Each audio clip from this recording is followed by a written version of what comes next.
আমি এখন আছি হাতিয়ার নিঝুম দ্বীপে। চলেন আপনাকে এখানে আসার গল্প শোনাই। সদরঘাট থেকে লঞ্চে করে হাতিয়ার উদ্দেশ্যে যাত্রা শুরু করি। আবহাওয়া খারাপ থাকায় লঞ্চ একটু দেরি করে ছাড়ে। লঞ্চে উঠেই প্রথমে লঞ্চের ছাদে অবস্থান করি। প্রায় রাত 1টা পর্যন্ত লঞ্চের ছাদেই কাটাই।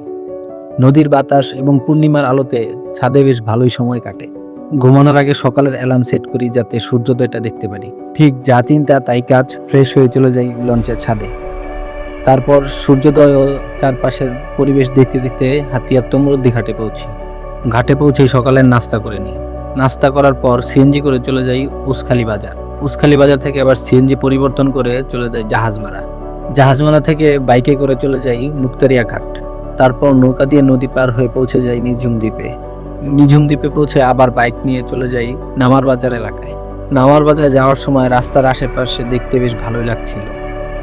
নামার বাজার পৌঁছানোর পর এই হোটেলে 500 টাকায় একটি রুম নিয়ে নেই এবং কিছুক্ষণ রেস্ট করি। রেস্ট করার পর আশেপাশে ঘুরে দেখার জন্য বের হয়ে পড়ি।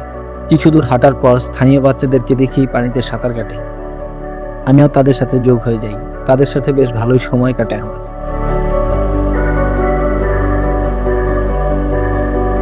পানিতে গোসল করা শেষ করে চলে আসি ওয়াচ টাওয়ারে। ওয়াচ টাওয়ার থেকে চারপাশ দেখতে বেশ ভালোই লাগে। প্রায় ঘন্টাখানেক ওয়াচ টাওয়ারে অবস্থান করি। তারপর ফ্রেশ হয়ে দুপুরে খাওয়া দাওয়া করি এবং খাওয়া দাওয়া শেষ করে চলে যাই সমুদ্রের পার।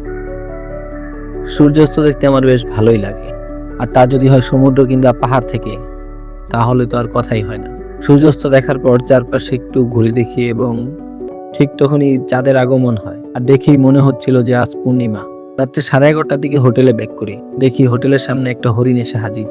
হরিণটার সাথে কিছুক্ষণ সময় কাটানোর পর ঘুমাতে চলে যাই। শরীর ক্লান্ত থাকায় ঘুম থেকে উঠতে বেশ লেট হয়। তারপর ফ্রেশ হয়ে নাস্তা করে আবার চলে যাই সমুদ্রের পার। সমুদ্রের পার যাওয়ার পর জোয়ারের টাইম ছিল। আশেপাশের লোকেরা কাঁকড়া ধরছিল এবং আমি তা দেখি এবং তাদের সাথে কথা বলি। দুপুরের আগে আগে নিঝুম দ্বীপ ছাড়তে হবে এই চিন্তা করে বেরিয়ে পড়লাম। বাইকে করে ঘাটের উদ্দেশ্যে রওনা দিই। ঘাটে পৌঁছানোর আগে চারপাশের চর দেখে একটু দূরেই নেমে যাই। তারপর একা একা কিছুক্ষণ চরে ঘোরাঘুরি করি। এরপর আমার সাথে ঘটে যায় এক আজব ঘটনা, যার ভিডিও আমি অলরেডি পেজে আপলোড করে রেখেছি, চাইলে দেখতে পারেন। এই ঘটনার পর চলে আসি আবার ঘাটে। ঘাটে আসার পর জানতে পারি একটা রুট প্ল্যান চেঞ্জ হয়েছে। আমি জানতাম না যে হাতিয়ার লঞ্চ লাস্ট 1টার সময় ছাড়ে, 1টার সময় ছাড়ে লাস্ট লঞ্চ ঢাকার উদ্দেশ্যে। আমি 1টার সময় জানতে পারছি যে ওইটা 1টার সময় লাস্ট। তখন আমি নিঝুম দ্বীপের ঘাটে এখন। তারপর কি রুট প্ল্যান চেঞ্জ করে নলছড়ি ঘাটে আসলাম। তারপর নলছড়ি ঘাট থেকে নোয়াখালী চেয়ারম্যান ঘাটের উদ্দেশ্যে রওনা দিই।